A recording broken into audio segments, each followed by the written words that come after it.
taxi service. So he misused police resources for his own ends.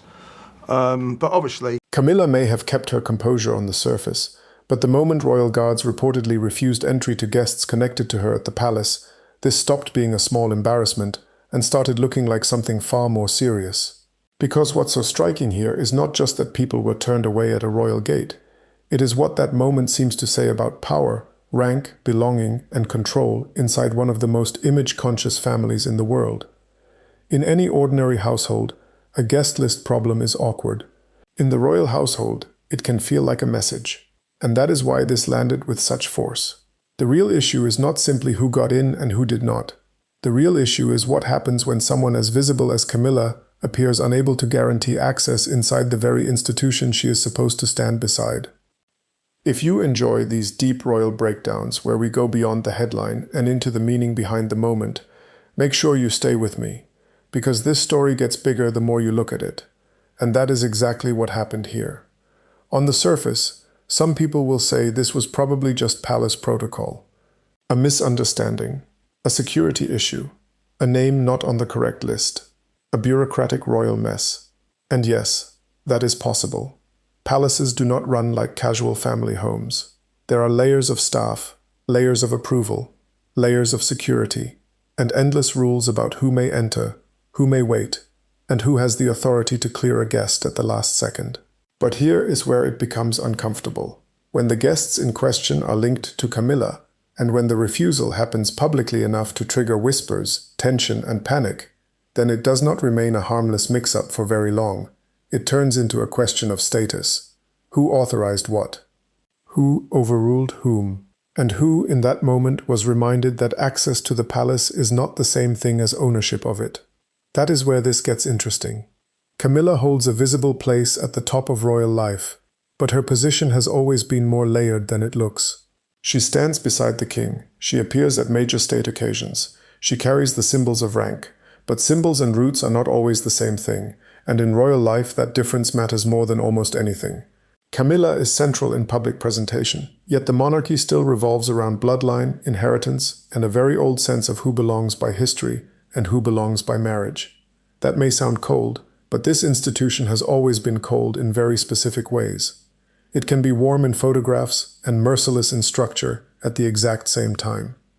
So when guards refuse entry to guests associated with Camilla, whether by error, caution, or instruction, the emotional impact is immediate, because it does not just feel like staff doing their jobs. It can feel like the institution drawing a line between proximity and authority, a line between being seen and being obeyed, a line between occupying space and truly controlling it. And for someone like Camilla, whose entire royal journey has been shaped by questions of acceptance, legitimacy, and public resistance, that kind of moment is especially loaded. And let's be honest, this is why the atmosphere around it shifts so quickly. If this had happened to a distant courtier, it would barely register. If it had happened to a minor guest of some aristocratic cousin, it would be forgotten by the evening. But when it happens in a way that appears to touch Camilla's circle, people immediately start reading it for meaning. Because in this family, almost nothing stays small for long. Small moments become symbols. Awkward moments become stories. Stories become judgments. Camilla's entire path into the center of the monarchy was never simple. She was not introduced into royal life as a universally adored figure who arrived with effortless legitimacy. Quite the opposite. Her public image was tied for years to one of the most emotionally divisive chapters in modern royal history. That meant every step of her rise had to be managed, softened, recalibrated, and carefully folded into a broader institutional plan. She was not merely joining a family. She was being inserted into a national symbol, and that process required patience, strategy, and above all, tolerance for visible and invisible resistance. That history matters here, because a woman who has spent years being slowly accepted into the royal structure is naturally more sensitive to any moment that seems to question the solidity of her position. A denied guest is not just a denied guest.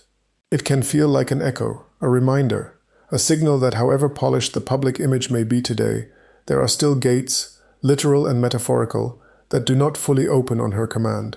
And that is why people saying, "It was just security," miss the point. Maybe it was just security in a technical sense, But royal drama is never only technical.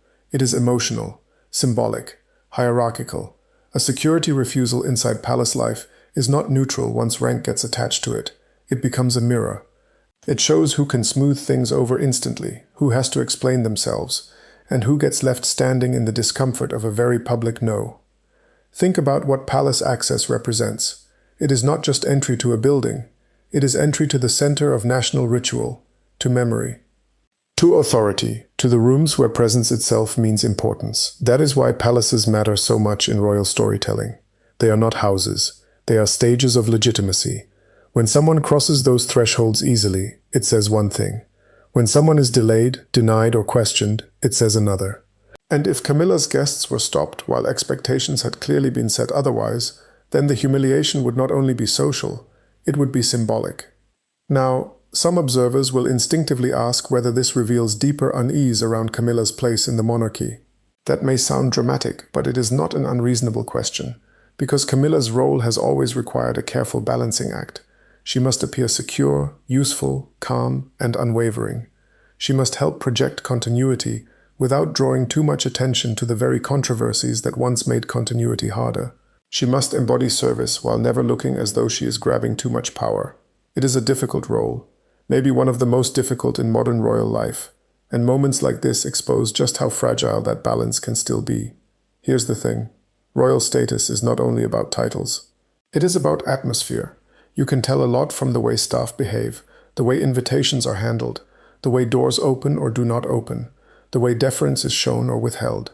That world speaks in gestures before it speaks in statements, which is why a scene like this, if it unfolded in a visible way, would be deeply unsettling.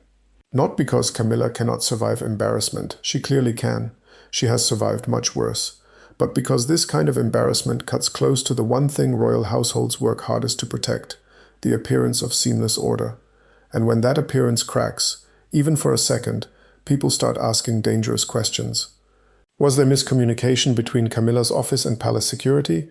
Was another household involved? Did protocol take priority over personal expectation? Or did this expose an older truth, that some parts of the royal machine remain loyal to structure first, personality second? That possibility is especially fascinating because it reminds us that the monarchy is not one single emotional unit. It is a network of roles, departments, traditions, and competing centers of influence. The family may smile together in public, but the institution beneath them is full of boundaries. That boundary between family feeling and institutional discipline is exactly where this story becomes so revealing. Camilla may have wanted a normal social opening. Perhaps guests expected a warm palace welcome. But royal households rarely do normal for long. The minute protocol becomes confused, family warmth gets crushed under the machinery of the crown. And once that happens, someone always feels diminished. What makes this sting more is the contrast between Camilla's public image in recent years and the emotional undertone of a moment like this. She has spent a long time being recast as steady, practical, and increasingly indispensable to Charles. Not flashy, not chaotic, not reckless, a supportive presence, someone who, whatever public critics may think, has become part of the working center around the king. So when an incident appears to suggest that even her guests cannot move freely through palace space, it disrupts that narrative.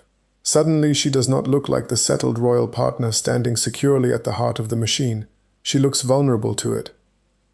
And that vulnerability matters because the monarchy is now in a phase of transition even when it pretends otherwise. Charles is king, yes, but the future is constantly hovering in the background. William and Catherine represent the next era in the public imagination, whether anybody says it out loud or not. Every present-day royal incident is therefore being read not only for what it means now, but for what it suggests about the shape of things to come. Who is central? Who is temporary? Who can command a room? Who merely occupies it until history moves on? That is why even a guest list problem can feel like a power map. If Camilla is seen as firmly inside the core, people expect her social and personal circle to be respected as an extension of that status. If they are not, then the whole thing starts to look like a reminder that her authority is narrower than it appears. Visible, yes. Significant, yes, but not unlimited. Not deeply rooted in the same way as the bloodline. And that is the tension her entire public life keeps circling back to. It is also worth remembering that Camilla's acceptance was always built on condition, not in a formal legal sense, but in a public emotional sense. Many people came to tolerate or even appreciate her because she appeared to know her place, to work, to avoid theatrical displays, and to support Charles without trying to rewrite history. That is a delicate contract. The more she seems dutiful, the more comfortable the system becomes with her prominence. But if anything happens that hints at friction, overreach, or loss of control, old doubts can rush back with startling speed. And that is why panic becomes part of the story. Not necessarily panic in the wild, dramatic sense of shouting in corridors, but panic in the royal sense. Tight smiles, fast calls, stuff trying to establish who approved what. A rush to stop a small scene becoming a larger narrative.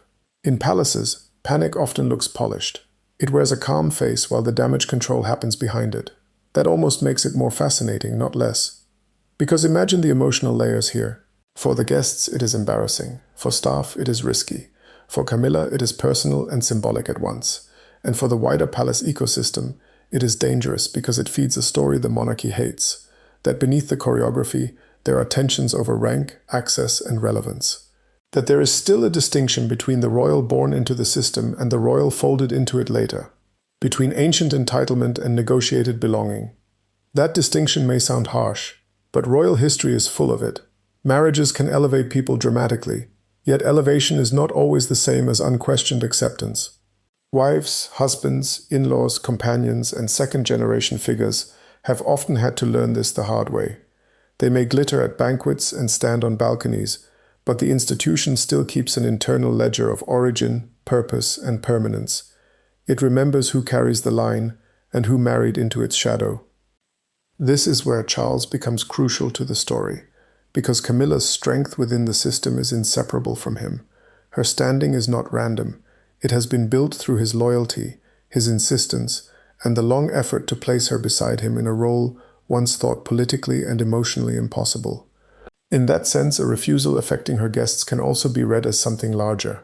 How far does Charles's personal will extend inside the institutional body around him? Can affection shape optics? Yes. But can it erase hierarchy?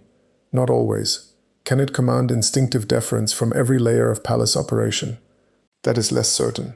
And once you ask that question, the issue becomes less about Camilla alone and more about the monarchy's inner structure. Who really governs tone at the gates? Whose office coordinates what? Which rules are inflexible and which are bent for the right people? Because if there was no smooth override in a moment touching the Queen's circle, that suggests either disorder or restraint. Neither option is especially flattering. Now, let's widen this out, because the bigger royal audience always does. People do not watch these moments only to see who was embarrassed. They watch to see what the embarrassment reveals. Does it show quiet resistance around Camilla? Does it suggest that some people inside the old palace culture still keep emotional distance? Does it reveal how fragile blended royal belonging can remain, even after years of public normalization? Maybe not in a dramatic conspiratorial sense, but possibly in a quieter, more revealing one. That's why this landed harder than it looked, because it touched one of the deepest nerves in royal life, the fear of not fully belonging even after being publicly installed. For blood royals, belonging is assumed. For others, belonging is often performed, managed, defended, and renewed again and again. One awkward refusal can bring that difference rushing back into view. And if you think the public does not feel that tension, think again. Royal audiences are incredibly sensitive to symbolism. They notice seating plans, balcony positions, guest lists, car arrivals, coat colors, who walks first, who speaks first, who gets photographed, and who is left half a step behind. So a palace access story practically invites interpretation. It practically begs people to ask whether this was an insult, a mistake, or a glimpse of something the official image tries very hard to conceal. What also makes it fascinating is that Camilla herself has often projected a kind of endurance that comes from understanding how royal weather works. She has learned to absorb criticism, move forward, and let time do some of the work. That has been one of her greatest strengths. She does not usually look rattled for long.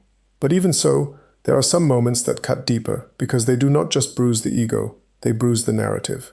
They reopen the old debate over how settled her place truly is. And that debate matters beyond personality. It matters because the monarchy survives on stories as much as on law. Stories of continuity, stories of duty, stories of quiet certainty. When those stories wobble, even briefly, the institution feels less solid. A denied guest at the palace gate sounds tiny until you place it inside that larger system of meaning. Then suddenly it is about more than hospitality. It is about who the palace instinctively protects, who it instinctively questions, and what that says about the balance between private life and royal order. There is also a modern image problem here. The monarchy wants to appear both grand and relatable, disciplined and humane, traditional and updated. That balancing act is hard enough on a normal day. An incident like this makes the whole operation seem colder than it wants to look. If Camilla's side appears embarrassed, the palace looks rigid. If security looks overruled later, the palace looks chaotic. If nobody explains anything, the palace looks secretive. No matter how you slice it, a small gate incident can produce a surprisingly large image ripple. And that is why the fallout often lasts longer than the moment itself. People inside royal systems do not just move on. They remember who was put in an awkward position. They remember who had to make calls. They remember who looked unsupported. Those memories shape tone. Tone shapes relationships. Relationships shape the next decision. In that sense, the real consequence of moments like this is rarely immediate scandal. It is slower, colder, more subtle. A little more caution here, a little more defensiveness there, a little more quiet resentment underneath the surface choreography. So was Camilla in panic? Maybe the word sounds sensational, but emotionally you can see why the mood would have been intense. Because this was not just about guests. It was about dignity, about control, about whether her place beside the king translates into unquestioned ease inside palace life. And if the answer, even for one uncomfortable moment, appeared to be no, then that says something people will not easily forget. In the end, what makes this story so compelling is not that a palace gate became the scene of embarrassment. It is that the gate symbolized the monarchy itself, open to some, controlled by others. Always guarded, always layered, always saying more than anyone officially admits. And if Camilla's world collided with that reality in a visibly awkward way, then this was never just an everyday security problem. It was a reminder that in royal life, closeness to the crown and command within the crown are not always the same thing. That may be the most revealing part of all. You can stand near the center of monarchy and still be reminded that the institution has a center of its own, older than personalities, colder than emotion, and far less interested in anyone's comfort than in preserving its own order. That is what makes a story like this linger. Not because it proves some grand conspiracy, but because it exposes how quickly the mask of smooth royal certainty can slip. And once people see that slip, they start wondering what else is not as settled as it looks. Is Camilla fully secure, or simply carefully protected when everything runs on time? Is the palace united, or merely disciplined enough to appear that way from a distance? Is this generation of the monarchy truly modern, or still governed by very old instincts about blood, belonging, and gatekeeping? Those questions do not disappear just because the gate eventually opens. If anything, they grow louder in the silence after the scene. That is what royal drama does best. It takes one awkward moment and turns it into a window. And through that window, people think they can see the deeper truth of a family that lives on ceremony, but is still vulnerable to pride, hierarchy, and hurt. So maybe that is the real takeaway here. Not that Camilla had one bad palace moment, but that the moment revealed how fragile royal ease can be when status, symbolism, and personal dignity collide. Because in this world, even a refusal at the door can sound like a verdict. And even when the immediate mess is cleaned up, the emotional meaning has already escaped into the public imagination. Let me know what you think. Was this simply palace protocol gone wrong?